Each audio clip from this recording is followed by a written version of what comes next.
म्हणजे कुठला जात धर्म भाषा पक्ष काहीच नाही, विकास त्याचा धर्म विकासच आहे, त्याची जात विकास, त्याचा पक्ष पण विकास।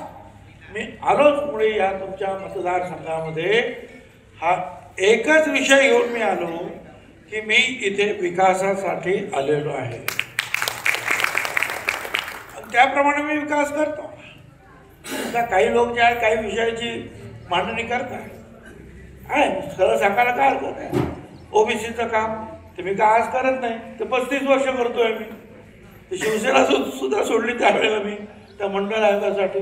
पण ते जरी काम करत होतो तरी तुमच्या मतदारसंघात किंवा कुठच्याही मतदारसंघामध्ये कुठल्याही समाजावर अन्याय केला नाही, तो वैयक्तिकरित्या सुद्धा नाही केला आणि तो विकास कामाच्यासाठी सुद्धा कुणावर अन्याय केला नाही। हे असं कधीच मी पाहिलं नाही, हा माझ्या विरोधात आहे, याचं नाही काम करायचं, हां याचं गाव जर असं नाही करायचं, असं काय अजिबात असा कधीही विचार माझ्या मनात आलेला नाही। आणि म्हणून आता हे जवळजवळ 700-800 कोटी रुपये किती कोटी होतात बघा, 1700 कोटी आले, 1700 कोटी। आता कोण मोजतोय का? फक्त पास करून आणायचं एवढंच माहिती आहे मला, कुठला आणि काय आहे ते पास करून।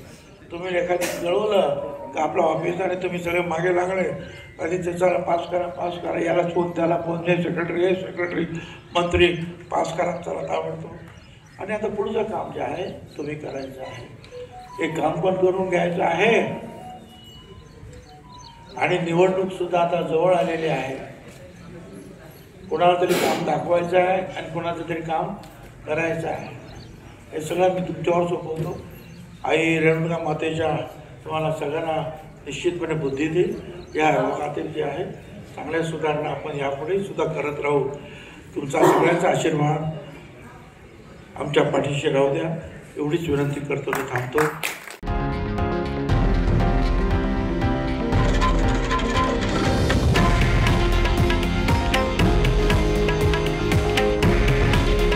हे आहे देशातील नंबर 1 न्यूज नेटवर्क आणि आपण पाहत आहात TV9 मराठी।